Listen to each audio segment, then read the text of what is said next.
Everyone, circle of education welcomes you. हम सीख रहे हैं लिटरेरी टर्म्स और इस सीरीज़ की ये तीसरी वीडियो है जिसमें हम डिस्कस करेंगे कुछ इंपॉर्टेंट लिटरेरी टर्म्स जो अक्सर एग्ज़ाम में पूछ ली जाती हैं। तो वीडियो के एंड तक बने रहिएगा। साथ ही ये सीरीज़ आपको कैसी लग रही है कमेंट सेक्शन में बताएं। वीडियो पसंद आए तो वीडियो को लाइक करें, चैनल पर नए हैं तो चैनल को सब्सक्राइब करें। चलिए आज की इस वीडियो को हम शुरू करते हैं।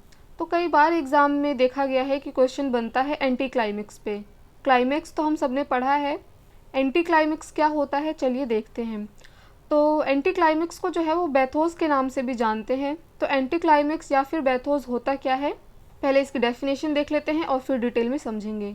It can be defined as a disappointing situation or a sudden transition in discourse from an important idea to a ludicrous or trivial one.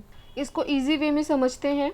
मान लिए कि आप कोई एक स्टोरी पढ़ रहे हैं या कोई एक मूवी देख रहे हैं। अब मूवी में देखते देखते क्या होता है कि एक पॉइंट ऐसा आता है जहाँ पे सबकी एक्सपेक्टेशन बढ़ जाती है और लगता है उस वक्त यहाँ अब चीज़ें जो है सारी सॉल्व हो जाएंगी, जो भी चीज़ें अब तक छुपी हुई थी वो सामने आ जाएंगी, विलन सामने आ जाएगा और सब कुछ सही हो जाएगा, हैप्पी एंडिंग हो जाएगी।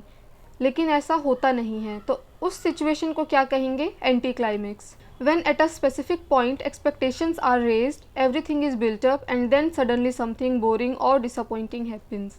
मान लो आप कोई सीरियल देख रहे हो, उसमें एक विलन है। अब वो क्या कर रहा है, अपने जो डार्क सीक्रेट्स हैं वो किसी एक को बता रहा है। तो जब वो बता रहा होता है तो एज अ ऑडियंस हम क्या सोच रहे होते हैं कि काश ये बातें कोई सुन ले। सीरियल में ज़्यादातर यही होता है ना। और उधर से मेन कैरेक्टर भी आता हुआ दिख रहा होता है एज अ ऑडियंस हमको, तो हमारी एक्सपेक्टेशन एकदम से बढ़ जाती है कि ये वहाँ से आएगा और इसकी सारी बातें सुन लेगा, सच्चाई सामने आएगी और हैप्पी एंडिंग होगी। लेकिन ऑडियंस क्या है, डिसअपॉइंट हो जाती है। कब, जब उसे पता चलता है कि विलन ने सारा जो अपना सीक्रेट है वो रिवील कर भी दिया और जो मेन कैरेक्टर है वो जब तक वहाँ पे आया बात ख़त्म हो चुकी थी तो उसने कुछ भी नहीं सुना। तो ये जो पॉइंट है ये कहलाता है एंटी क्लाइमेक्स और बैथोस। उम्मीद है आपको बहुत ही क्लियर तरीके से समझ आ गया होगा। डेफिनेशन आप अच्छे से देख लें क्योंकि पॉइंट जो है यही दिए रहते हैं एग्ज़ाम्स में। बाकी आपके कॉन्सेप्ट क्लियर करने के लिए मैं ये सिंपल और बेसिक एग्जाम्पल देती रहती हूँ। चलिए नेक्स्ट देखते हैं। तो आपने बहुत सारे प्लेज में पढ़ा होगा एंटोगनिस्ट। एंटोगनिस्ट कौन होते हैं? तो ज़्यादातर क्या होता है कि स्टूडेंट्स एंटोगनिस्ट और एंटी हीरो में कन्फ्यूज हो जाते हैं। तो ये कन्फ्यूजन भी जो है आज हम दूर करेंगे। तो एंटोगनिस्ट जो होते हैं उनको हम विलन बोलते हैं। A character, a group of characters, institution और कॉन्सेप्ट दैट स्टैंड्स इन और रिप्रेजेंट्स अपोजिशन, यानी अगेंस्ट में है। किसके? प्रोटैगनिस्ट के। प्रोटैगनिस्ट कौन होते हैं? हीरो। तो हीरो के अगेंस्ट जो है विलन है और विलन को हम बोलते हैं एंटोगनिस्ट। तो सिंपल लैंग्वेज में कहें एंटोगनिस्ट कौन है? Villain of the story who fight against the protagonist और हीरो। तो ये तो कॉन्सेप्ट क्लियर हुआ एंटोगनिस्ट का कि ये विलन होते हैं। एंटी हीरो कौन होते हैं? तो बहुत ही सिंपल वे में कहें, जो हीरो नहीं है वो एंटी हीरो है। मतलब जिसके अंदर हीरो वाली क्वालिटी नहीं है वो एंटी हीरो कहलाएगा। हालांकि वो विलन तो नहीं है पर वो हीरो भी नहीं है, वो एंटी हीरो है। तो एंटी हीरो के लिए क्या डेफिनेशन यूज़ होती है? A protagonist who is one way or another differs from traditional hero. यानी मेन कैरेक्टर तो ये है एक वर्क का, उस स्टोरी का, उस वर्क का वो मेन कैरेक्टर है, पर उसके अंदर जो ट्रेडिशनल हीरो वाली क्वालिटीज़ होती हैं वो नहीं है। तो वो विलन भी नहीं है, हीरो वाली क्वालिटी भी नहीं है, वो क्या है? एंटी हीरो है। चलिए कुछ और चीज़ें जानते हैं एंटी हीरो के बारे में। तो अब उसमें हीरो वाली क्वालिटी नहीं है तो इंस्टेड ऑफ बीइंग करेजियस यानी साहसी तो ये होते नहीं हैं, ना ही इनके अंदर दृढ़ निश्चय या संकल्प वाली कोई क्वालिटी देखने को मिलती है हमें। बल्कि ये क्या होते हैं? डरपोक टाइप के होते हैं, टिमिड होते हैं, हाइपर सेंसिटिव होते हैं, ये किसी और के इमोशंस को नहीं समझते हैं, इनडिसिसिव होते हैं, यानी कि इनके अंदर डिसीजन लेने की पावर नहीं होती है। और जो हीरो होता है उसके अंदर क्या होता है? वो बहुत साहसी होगा, अपने ओपिनियन को लेके बहुत ज़्यादा क्लियर होगा, डिटरमाइंड होगा, दृढ़ संकल्प होगा उसके अंदर, दूसरों के लिए भी उसके अंदर इमोशंस होंगे। लेकिन एंटी हीरो में क्या है? कुछ भी नहीं है। ना तो वो कोई एक स्ट्रॉन्ग स्टैंड ले सकता है, एक्शन कर सकता है, उसके अंदर साहस नहीं है, डरपोक भी है, डिसीजन लेने की क्षमता ही नहीं है, मानो उसको पैरालिसिस हो गया है और वो कुछ भी अब नहीं कर सकता है। तो ये क्वालिटी तो खैर नहीं कहेंगे, पर ये चीज़ें जो हैं हमें देखने को मिलती है एंटी हीरो में। तो इसका एक क्लासिकल एग्जांपल हम देख सकते हैं, टी.एस. इलियट का जो वर्क हमने किया था, प्रूफ्रोक वाला जो वर्क था, love song of J Alfred प्रूफ्रोक। तो उसमें जो कैरेक्टर प्रूफ्रोक था वो क्या था? एंटी हीरो था। क्योंकि वो डिसीजन ही नहीं ले पाता उसे क्या करना है नहीं करना है। तो उम्मीद है आपको एंटी हीरो और एंटागनिस्ट के बीच का डिफरेंस समझ आ गया होगा। इम्पॉर्टेंट है, ये एग्ज़ाम में आ चुके हैं। चलिए नेक्स्ट टर्म देखते हैं, अफोरिज्म। ये एग्ज़ाम में आया हुआ है। तो अफोरिज्म क्या है? Briefly phrased easily memorable statement of a truth or opinion and adage. यही सेम टर्म जो है डाली हुई थी एग्ज़ाम में 1 पॉइंट में, तो ये इंपॉर्टेंट है, याद कर लेना। इसको अभी हम समझेंगे डिटेल में। पहले हम इसके डेफिनेशंस देख लेते हैं। Aphorism literally means a distinction और डेफिनेशन। तो इसका लिटरल मीनिंग क्या है? डिस्टिंक्शन और डेफिनेशन। और बेसिकली ये क्या है? एक ईजिली मेमोरेबल स्टेटमेंट है सच्चाई के बारे में और एक ओपिनियन के बारे में। A statement of truth or opinion expressed in a concise and witty manner. The term is often applied to a philosophical, moral or literary principles. यानी एक कैसी स्टेटमेंट होगी जिसमें सच्चाई होगी, एक ओपिनियन होगी, यानी आपके क्या ओपिनियन है, बहुत ही कंसाइज वे में, बहुत ही विटी वे में। इसमें हमें फ़िलॉसफी देखने को मिलती है। तो इसका एक एग्जांपल देख लेते हैं, फिर आपको ये और क्लियर समझ आ जाएगा। तो विलियम फॉकनर की एक फेमस लाइन है, the man who removes a mountain begins by carrying away small stones. अब इस लाइन में देखो क्या है, सच्चाई है, और विटी मैनर में क्या है, एक फ़िलोसॉफिकल बात कही गई है कि वो व्यक्ति जो एक पहाड़ हटाता है वो शुरुआत कैसे करता है? छोटे छोटे पत्थरों को हटाने से। जैसे हम एग्जाम्पल ले सकते हैं दशरथ मांझी का।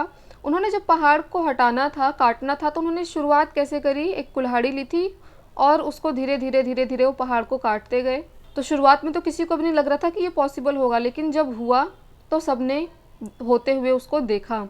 तो ये लाइन जो है बहुत ही फिट होती है यहाँ पे, the man who removes a mountain, यानी वो व्यक्ति जिसने माउंटेन हटाया है उसने शुरुआत कैसे करी है? छोटे छोटे पत्थर हटा करके। तो ये एग्जाम्पल जो है बेस्ट माना जाएगा एफोरिज्म का। उम्मीद है आपको ये टर्म समझ आ गई होगी। चलिए नेक्स्ट देखते हैं, ये भी इम्पॉर्टेंट है, एग्जाम में पूछी जा चुकी है, आर्केइज्म। आर्केइज्म क्या होता है? Refers to the use of words and expression that have become obsolete, old fashion, antiquated. Ancient word भी हम इनको कह सकते हैं, यानी ऐसे वर्ड जो बहुत पहले यूज़ होते थे अब नहीं होते हैं। ओल्ड फैशन वर्ड यानी शुरू में जो यूज़ होते थे, उन वर्ड्स को हम क्या कहते हैं? आर्केइज्म। एग्जाम्पल के तौर पे आप देख लो, शेक्सपियर के जो वर्क होते हैं उसमें हमें बहुत सारी ओल्ड इंग्लिश देखने को मिलती है। जैसे यू की जगह दाऊ यूज़ करने लगते हैं, दाइन यूज़ करते हैं। तो ये सब किसके एग्जाम्पल होंगे? आर्केइज्म के। तो अगर एग्ज़ाम में क्वेश्चन बनता है आर्केइज्म क्या है, तो ये आपको बहुत ही आसानी से समझ आ जाएगा कि ओल्ड फैशन एंटिक्वेटेड जो वर्ड थे, एंशियंट वर्ड थे जो अब यूज़ नहीं होते हैं, उनको हम कहते हैं आर्केइज्म। चलिए नेक्स्ट टर्म देखते हैं, ये भी इंपॉर्टेंट है, एग्जाम में आई हुई है, असाइड। असाइड क्या होती है? टॉक टू वन सेल्फ, यानी खुद से जो बात कर रहे होते हैं कैरेक्टर स्टेज पे, उसको हम कहते हैं असाइड।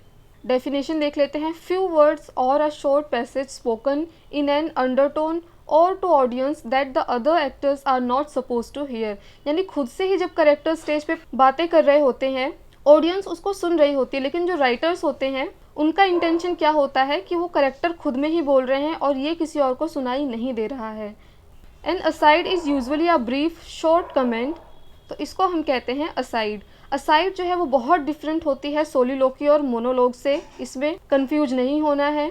असाइड क्या है? कैरेक्टर खुद से ही बातें कर रहा है और बहुत ही छोटी छोटी लाइंस होती हैं उसकी, और जो अदर एक्टर्स होते हैं स्टेज पे, ऑडियंस होती है, वो ये मान के चलते हैं कि और किसी को ये चीज़ें सुनाई नहीं दे रही है।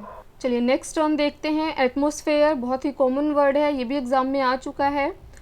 तो जब कोई नॉवल या ड्रामा हम पढ़ रहे होते हैं या देख रहे होते हैं, तो उसको शुरू करने से पहले राइटर क्या करते हैं? एक एटमॉस्फेयर क्रिएट करते हैं। जैसे टी.एस. इलियट का वर्क हमने पढ़ा था नाइटिंगेल वाला, तो उसमें क्या है कि एटमॉस्फेयर देख के ही एक रीडर जो है वो गेस करता है कि बहुत ही ज़्यादा ग्लूमी है, बहुत ही ज़्यादा नेगेटिव है और यहाँ पे अभी कुछ बहुत ही बुरा होने वाला है। स्विनी अमंग द नाइटिंगेल्स के एटमॉस्फेयर से ही जो है चीज़ें क्लियर होती हुई दिखती हैं।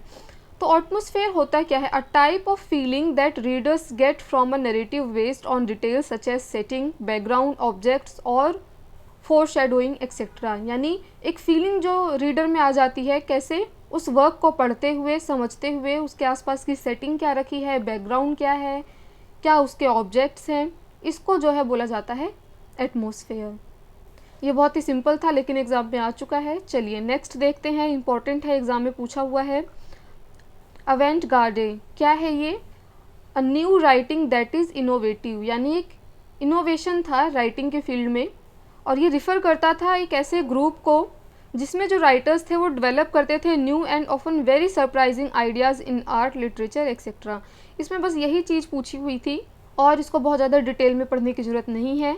एवेंट गार्डे क्या है? एक राइटिंग की न्यू टेक्निक थी और इसमें जो लोग थे इस ग्रुप में उनके लिए ये रेफ़र किया गया था, और उन्होंने क्या डेवलप किया था? एक न्यू और surprising ideas in art and literature, thinkers whose work is oppose to mainstream cultural values, यानी इनके जो वर्क थे वो अपोज करते थे मेन स्ट्रीम कल्चरल वैल्यूज़ को। तो चलिए आज की इस वीडियो को हम यहीं कंप्लीट करते हैं। उम्मीद है आपको सारे ही टर्म बहुत ही अच्छे से समझ आ गए होंगे। नेक्स्ट वीडियो में हम कुछ और इम्पोर्टेंट टर्म्स को डिटेल में डिस्कस करेंगे। अगर आपको वीडियो पसंद आई तो वीडियो को लाइक करें, चैनल पे नए हैं तो चैनल को सब्सक्राइब करें। Thanks for watching this video.